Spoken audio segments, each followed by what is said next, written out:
Hey guys, I'm Dylan and I'm finally back on YouTube after a couple weeks of grinding out spring quarter, more like lazying my way through spring quarter. But I'm glad to be back on here so I can continue with the college app advice and college essay advice and all that stuff. Really quickly, before we get into this video, I just want to say that I've been doing some design commissions, some donation commissions actually, for the Black Lives Matter movement. So if any of you guys want a design that looks anything like this, then check out my Instagram post. You can find me at I'm Dylan. I have more information there, and any money that you donate will go towards one of these organizations that I have listed. So please check it out and contribute to the cause. Okay, I'm gonna be honest. My online spring quarter at Stanford was not my jam.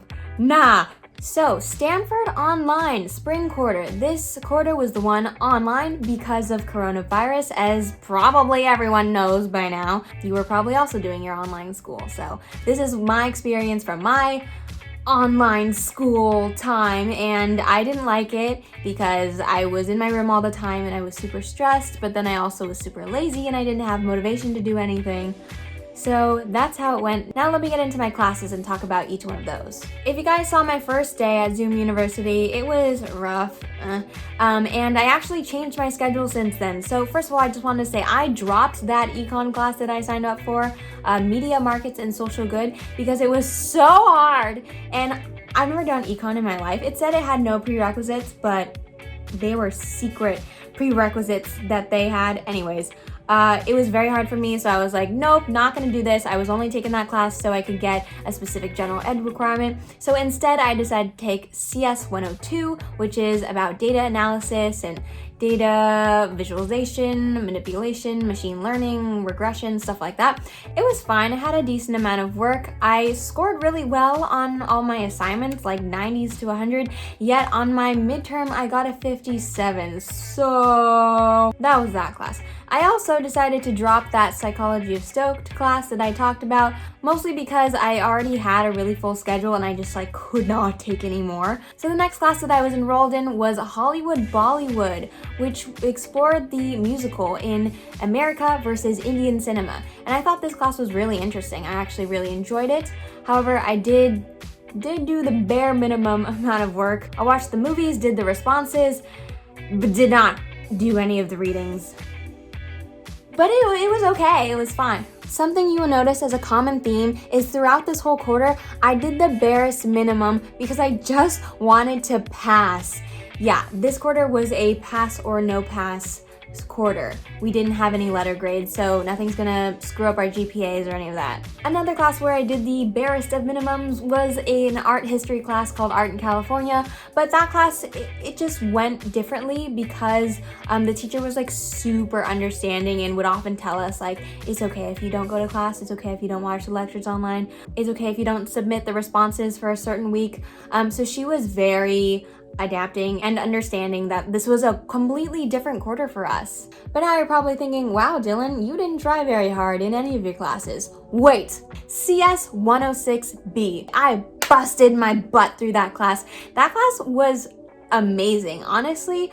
In terms of, I've done a CS class before, CS 106A, this is the second level, and I just loved it so much, which people were probably like, why did you love that class? It's so hard, it takes up so much of your time. Yes, I did spend about 10-ish hours or more or less, I don't really know, on the homework assignments per week, but I thought it was so fascinating, and I also just realized how much I love to code, and I really put a lot into my assignments because you kind of have to. If you want to do your homework assignment, you have to make sure it actually works. There's no way you can really BS it. Also, CS 106B just had the best teaching team, and they had so many resources to help you.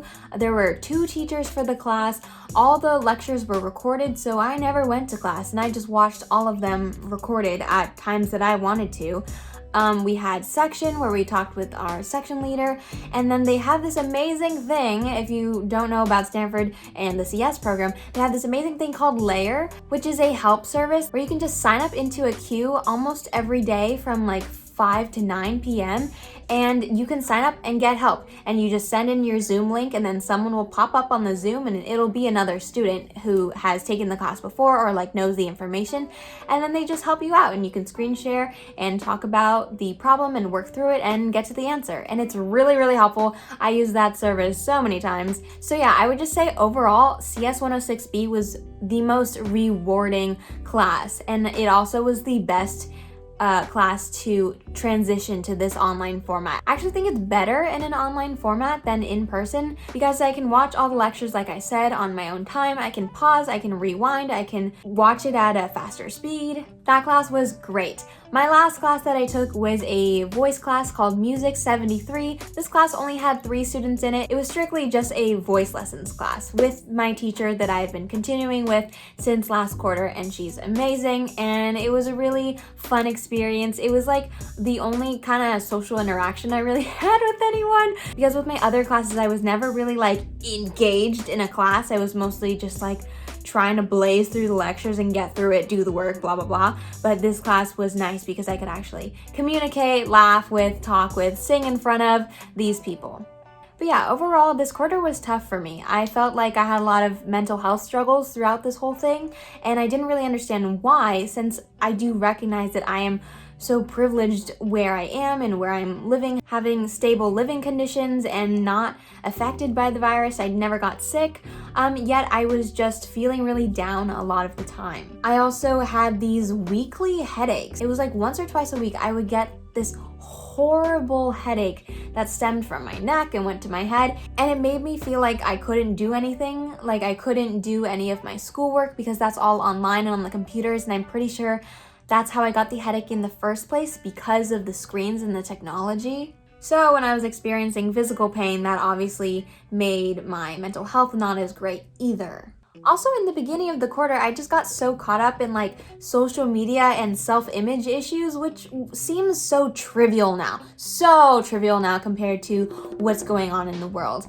Yeah, I don't know why I was experiencing that. I think it was because since we weren't seeing anyone, like I wasn't seeing anyone in my day-to-day life, I was seeing everyone through a screen, and you know, on social media, it's only their like glorified, perfect version of themselves, and you're not seeing the real person day to day. You're seeing the dressed up, the posing person, you know, not their true spirit. So all of that was to say that I had to learn a lot about validating my feelings and saying that it's okay that I feel this way, but I'm gonna do things to change it. It's okay that I'm not acting at my most productive level. I'm not being super productive like I usually am, because hello, we are in a global pandemic and it's okay, you are adjusting. Things are not normal, so you can't expect yourself to function normally if everything in the world is changing and you are having to adjust with that as well. Here's a key thing: you are more than your output. That's what I had to learn. Halfway through the quarter, after midterms, somehow I just became a much happier person. And I think this is why. First of all, I was just adjusting to this new format. Second of all, I would plan out specific days where I would give myself a break. I would not work the whole day and do something for me that made me feel good. Whether that was making a YouTube video or making art. I actually received the COVID Creative Community Arts Grant from Stanford. And that gave me a project to work on throughout this quarter, where I created art pieces about the current pandemic and different perspectives that I was seeing online and having in my own head. This gave me something to be passionate about and to look forward to. Now, I never ended up sharing these works on Instagram or anything, because by that time there was all the news about the police brutality and the Black Lives Matter protests that were happening, so I did not think it was appropriate to be posting my art during those times when there were much more important things to post about and resources to share. But if you guys want to see the art that I created, I'll just show it on the screen right now. This piece is, like I was saying, about validating our feelings and not having shame on ourselves and saying that we're more than our output. This one is about digital perception and how we're perceiving everything through the digital, and we don't have any actual sense of human contact besides what we see through a screen. And then this one was all about nature and how it's healing, and that contrasting with ecofascism, in how some people are saying like, oh, the earth is getting so great, this is such a blessing for us to be in this pandemic, when really it's not. It's not. There are so many horrible things that this pandemic is showing us. So like this quote says, it's not really a detox of the earth, it's more of a disruption of the systems powering capitalism. And the last piece I created is how the coronavirus pandemic is really exposing the systemic inequalities in our society, especially when it comes to race and the amount of resources that are allocated for people in certain communities. So when all of these protests started happening from the death of George Floyd, I was still in school. Stanford was still in session, and a lot of students, including myself, were advocating for academic accommodation, especially for Black students who are affected by what's going on in the world right now. Because at this point, people didn't really have the mental capacity to be focusing on schoolwork when there's so many other things to be focusing on right now. At this point in time, I felt like it was way more important to be educating myself on the systems in our country and how they came to be, and racism, and how to be a better ally, and how to have uncomfortable conversations with family and friends about it. Many of my classes were really accommodating, which was nice. They made finals optional for some classes, or they extended certain deadlines. There was, however, some drama with the CS 102 class, which I'm not going to get too much into, but basically, they weren't really giving the accommodations that many students were asking for, and the teacher wasn't really speaking up until eventually she did, but she never made the final optional and still made it mandatory to take an in-class exam, and a lot of people were upset by that. Luckily, a lot of people, including myself, could still pass the class by taking a 0 for the final and just not doing it at all. So that was my spring quarter pretty much in terms of academics. In terms of a social life, there really wasn't much there. I would FaceTime some friends sometimes, or text, or keep up with social media with them. But not too many club things going on. My dorm would try to have meetings weekly, and some people would show up, but it wasn't the greatest turnout. And so even though certain clubs and stuff tried to maintain that sense of community, I just wasn't really feeling it, but I also didn't feel inclined to go out of my way to like try to get that community. I was also just like kind of okay with being alone. I was though still a part of Gaieties because Gaieties 2020, which we're trying to figure out how that's gonna happen, but we're still trying to make that happen. I am an assistant producer for the show, so I've been still doing some responsibilities for that, mostly in the beginning of the quarter, and now it's kind of slowed down because we're trying to figure out what's happening, of course. So those were my senses of community, sort of. In reality, my spring quarter was not the best. It was not what I was expecting, but it is what it is, and I'm fine with that, and I'm ready to move forward, and I know that there will be another online quarter sometime next year. It'll be whatever quarter I am assigned to, because that's the way Stanford is doing things, and I think it will be better than the quarter that I just experienced because I now know what it's like and I will be able to better handle things. So that's all for today. Thank you so much for watching. I'm definitely going to put out a lot more college app videos really soon, so stay tuned for that. And have a great day.